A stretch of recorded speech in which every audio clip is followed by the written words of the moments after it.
一群候鸟在飞过。大家可以看一下我们现在画面里面看到的这些草洲呢，刚刚于主任也提到了，实际上在这个夏季丰水期的时候，这一片草洲都是会淹没在湖水里面的。而现在进入到冬季，进入枯水期以后，鄱阳湖的水面呢，它会急剧的下降，所以就会露出这些草洲来，为这些越冬候鸟们提供了一个栖息的环境。事实上呢，我们刚刚也查了一些数据，可以为大家来提供分享一下。鄱阳湖啊， Poyang Lake actually is the seasonal lake, so that's a big difference. You can see from the picture that the level of lake water actually is big difference from winter to summer.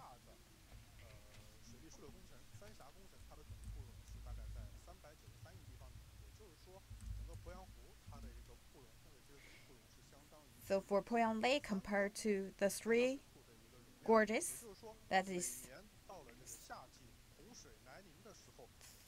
3/4 of the three gorges. So for the summer season, there is a quite large capability of storing lake water. So on the left-hand side, this is a lot of different branches. This is for the summer. So for the Poyang Lake, actually is a combination of all the different small rivers and bridges. So there are over 4,000 rivers and lakes in the end will converge into Poyang Lake. So that means in the summer, if there are strong rains, then all the rainfalls will in the end all come to the Poyang Lake. So in Jiangxi province, at the upper part of Poyang Lake, so that's also connected to Yangtze River. So this part actually also the entrance to the Yangtze River.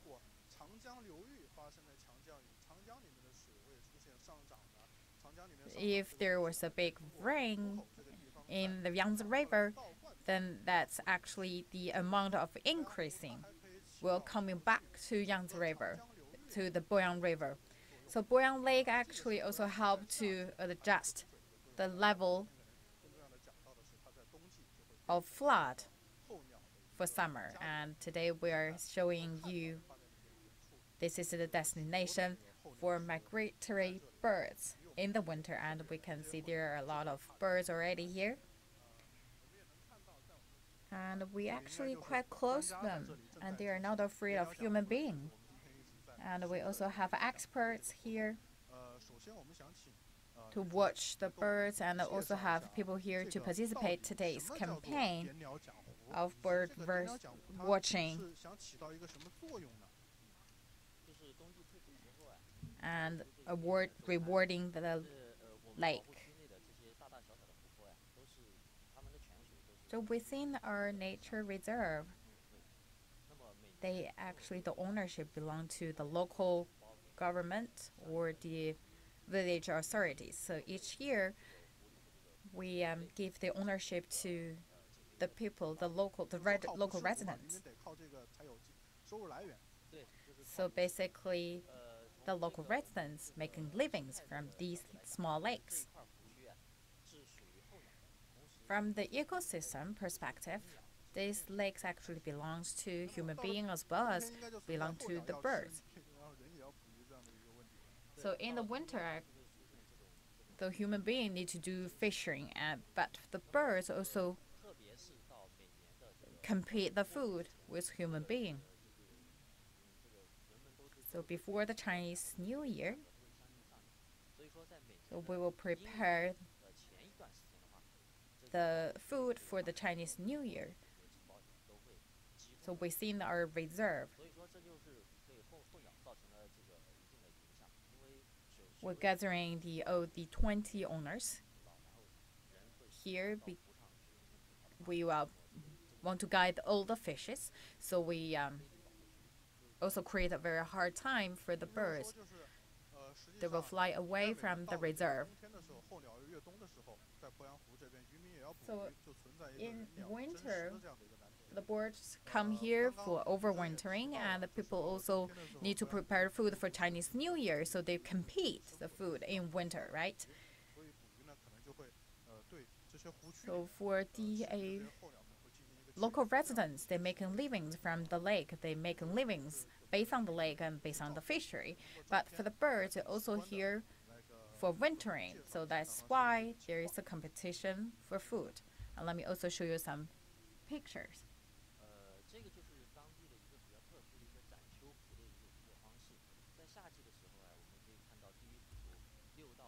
So in summer, we can see at the top left, that's from June to August. So when the level of water increasing, and so you can see all here, the lines are actually covered by the lake water. You cannot really see the grassland.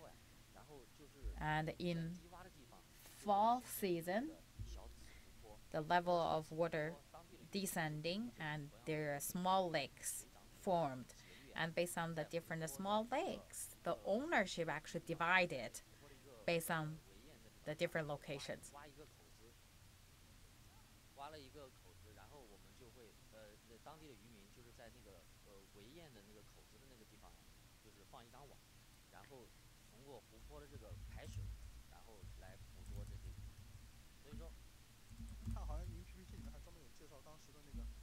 And the local residents will drink of water for fishing.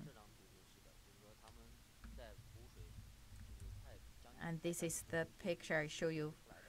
So they put the fishing net and they will drain off the winter, so the local residents will take boats or draw the boat into the lake to catch fishes. So no lake, no fish. And we also have the human beings actually in the reserve. So that's also caused some human disturbance to the birds. And this is show you the pictures. The second half of November, at this time, the level of lake actually is quite perfect. It's very good for the migratory birds. You can see the different level, like the cranes, they come here, they prefer the location of the deep level lake.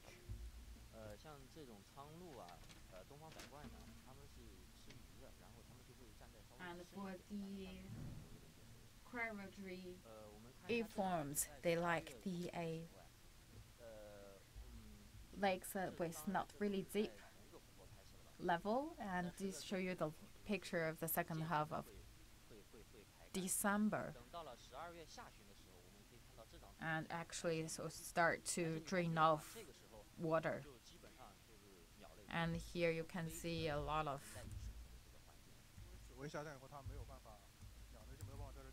the place actually not really have enough water. So also this is the mud land. That's not a good place or not perfect home for birds.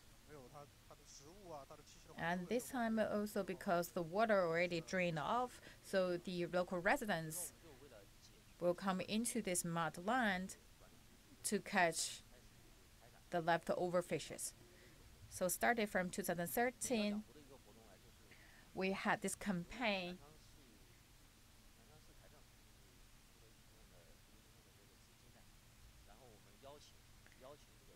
So Nanchang Financial Department, we provide financial support and also invited the experts come to the reserve, to different lakes, and they actually help us to account and identify the species of birds. And this year we invited 14 experts. They come here and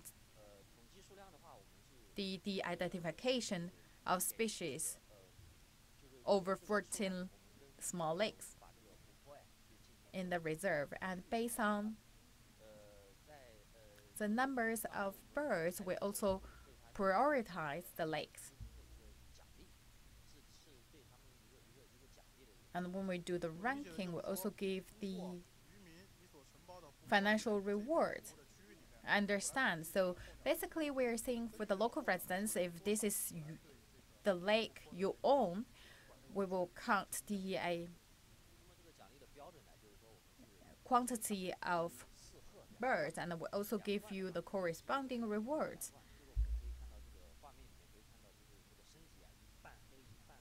So in the live footage, you can see the birds with half white and half black. That's the oriental white stork. And we will show later for more details to introduce oriental white stork. So rough idea is like for the owners, if your lake actually have the large number of fishes, so we will give you the corresponding financial support. And we also have the white crane, gray cranes. Their food is basically for more grass or plant. For one stork or crane, we reward owners with 50 RMB. Okay, so please give me a rough number for the average reward if you want to own a land. So what is the reward or the financial support I can get? The maximum amount around 50,000 to 60,000. Minimum also above 1,000 RMB. So through this campaign, we want to solve the food competition in the winter within the reserve. We want to strike a balance between the ecosystem and the fishery. So this is the purpose of this campaign. We call it Counting Birds, Rewarding Lake. So we're counting the number of birds. We're identifying the species of birds. And here you can see all white. That's also the migratory birds. So we need to really effectively and quickly identify the species. And we also use a very scientific way to counting them, right? Yes. We have the name called a group counting. So we use our telescope to count within one telescope how many birds we can observe.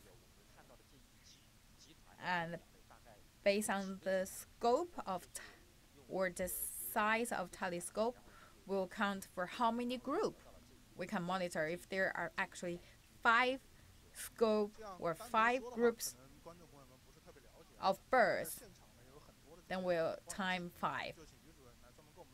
So let me show you exactly how we count. So this is called a group counting. By using this, we actually can count the number of birds in a very effective and quick way. And this is Mr. Wang Zhiru from the Scientific Institution of Jiangxi Province. And let him show you how we count the number of birds. Ms. Wang, please show us how we count the birds by using our group counting method. Let me show you. This is a whole fox of birds.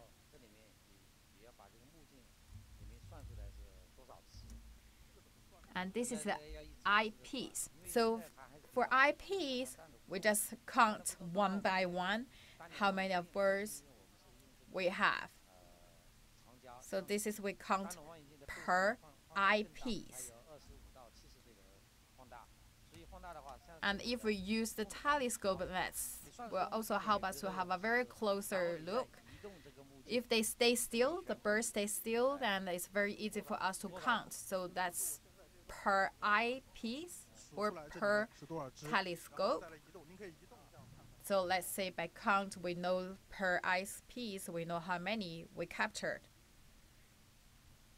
And then,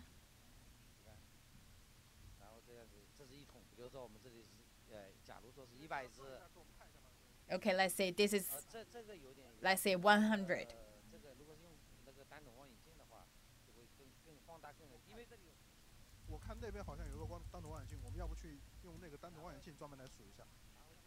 Or let's use the single tube telescope to count the numbers.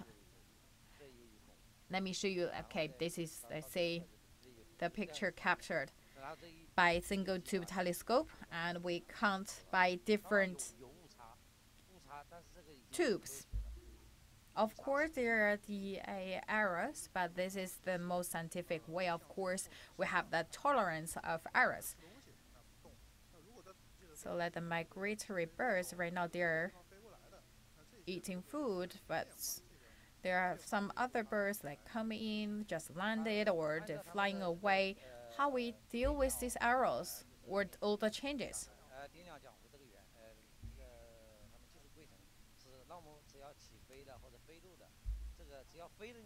So according to the rules of campaign, if the birds they are flying away, they're not included in our counting. We only count the birds right now staying still at the ground, on the ground. This is the rule of counting birds rewarding lake. And this is the aligned rule with the local residents, with the participants. Because birds, you never can control them. You cannot really ask them to stay for you to count. So that's, we have the technical rules to follow. There is a single tube telescope. Let me show you how we count the birds by using group counting method.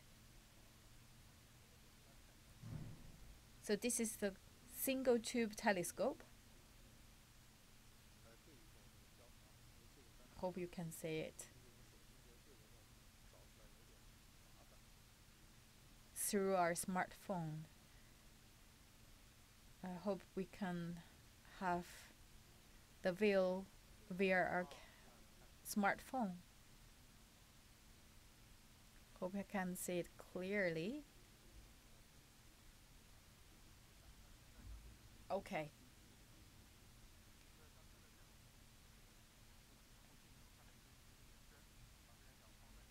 Okay, this is we called, you can see a circle. We captured the group of birds within this circle. Okay, that's, we can see evenly divided, and we count for the small size of the birds. I think that's the smallest one.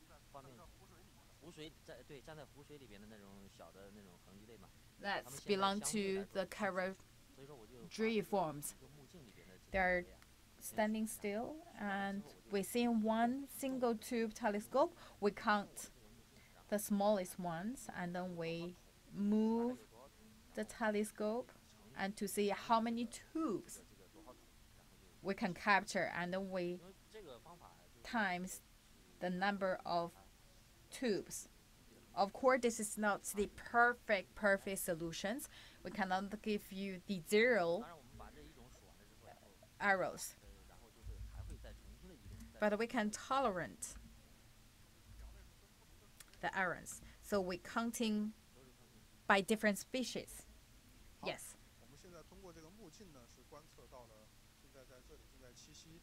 Okay, through this telescope, we are observing the migratory birds. They're looking for food right now. We're talking about the birds for overwintering in Poyang Lake Nature Reserve. I think the largest quantity or the most frequent birds we observe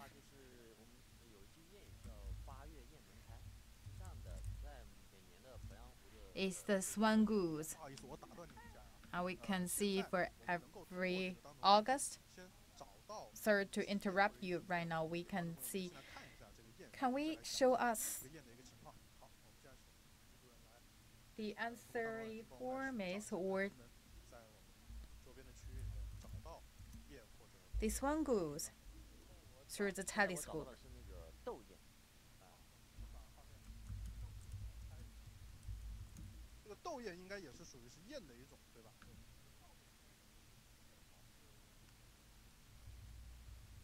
There are actually so many different kinds of antheriformes.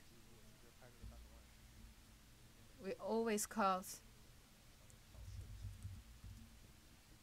the swan goose actually the anchor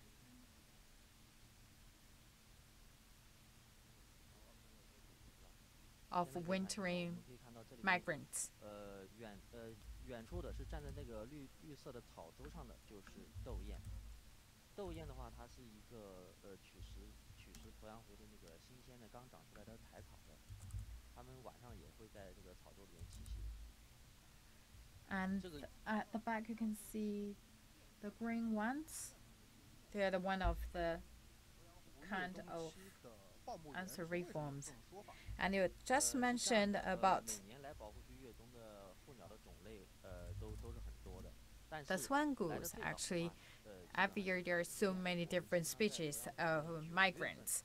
But for the antheriforms, by the end of September or mid of September, we can start to see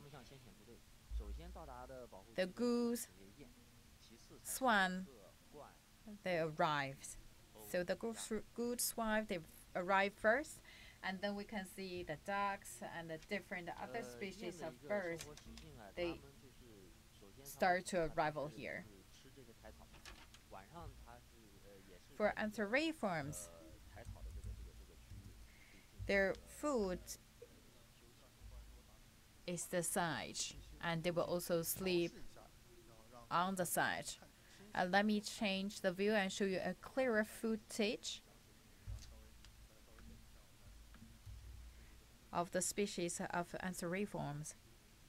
And let us first change the view and show you a clearer or closer view of antheriforms. They're always staying quite far from the human beings, or okay, let's change a clearer view. And the food you just mentioned, they eat sedge.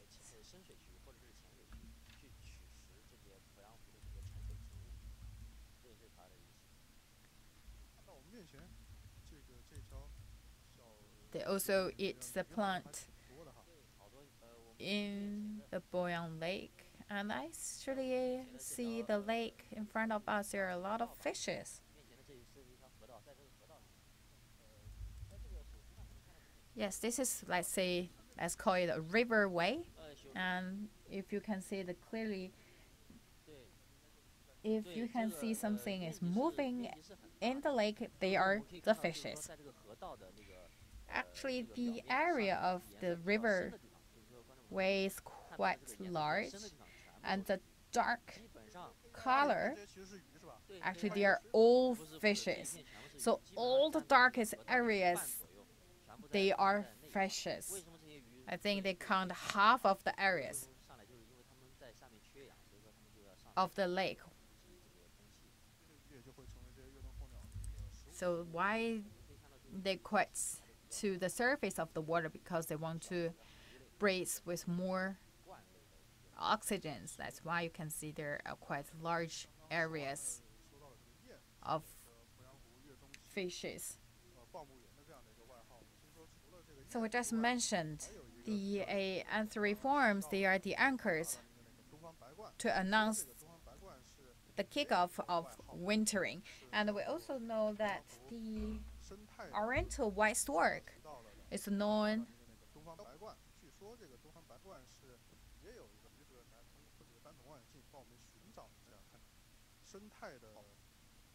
I think they also have a nickname in the Poyang Lake Nature Reserve.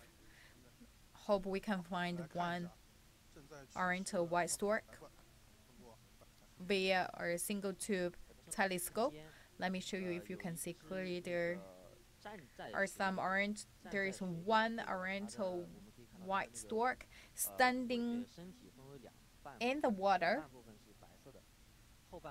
and the body is divided into white and black. Is finding food in the lake, in the water, and this is the oriental white stork, and there was only less than 3,000 species around the world, and it also listed as the first grade protected species in China. For oriental white stork, it's eating fish. So if you have fish in the reserve or in the lake,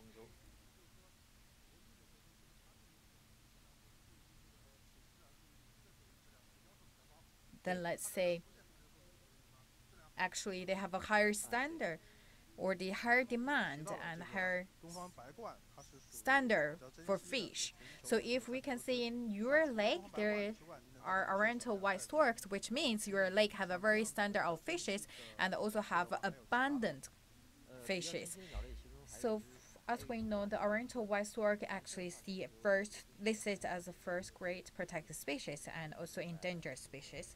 And for white crane, you also can see here is also endangered species, only I think around the world less than 2,500.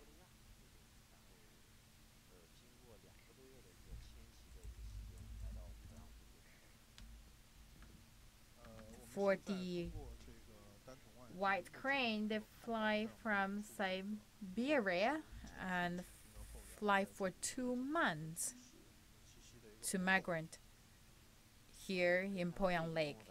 And you can see right now we have one oriental white stork walking and in a very elegant manner.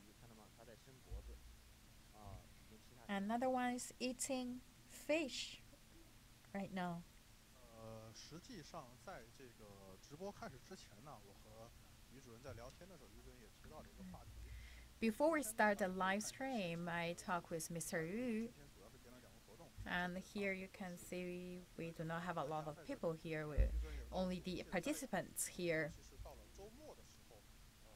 for the campaign. Actually, as Mr. Yu introduced, during the weekend, there are a lot of tourists here to watch birds. And I also would like Mr. Yu to talk about how we can watch birds in a good manner and not disturb the birds, the migrant birds.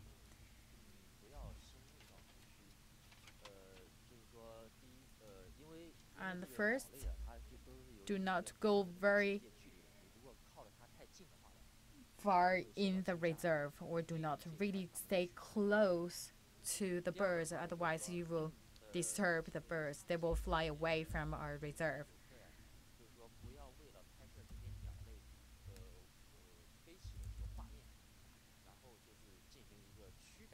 And a lot of people want to capture the photo of birds flying away, so they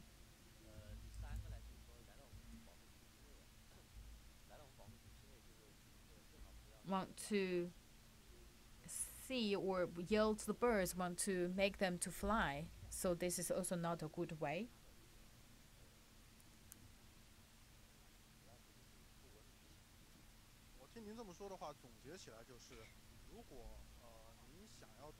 So as you introduced, we can see if you want to watch birds during the weekend in the Poyang Lake Reserve, first, do not go really into the lake areas. So that's also for the protection of birds as well as for yourself. And do not really bring the food and feed the bird. That will pollute the environment. And during watching the birds, do not yell, or please keep your voice lower. Otherwise, you will disturb the birds. And here we also can see, besides the experts, we also have the elementary school students of Baihua School. They come here also take a lesson. And let's see what they have learned today. Hello, what are you doing now? We're making a game of guessing. And we also ask questions to each other. And we right now have a small group discussion. What you discussed? We discuss about the knowledge of migratory birds. And you are holding papers, right? Can you show us? This is our brochure. Let me show what do you have on the paper.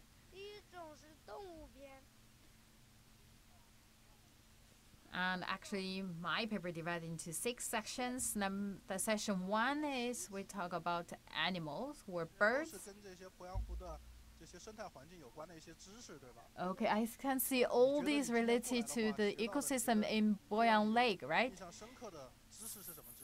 So what is your biggest takeaway? What is the thing that most impress you the most? I think so why they choose Poyang Lake Reserve to overwinter.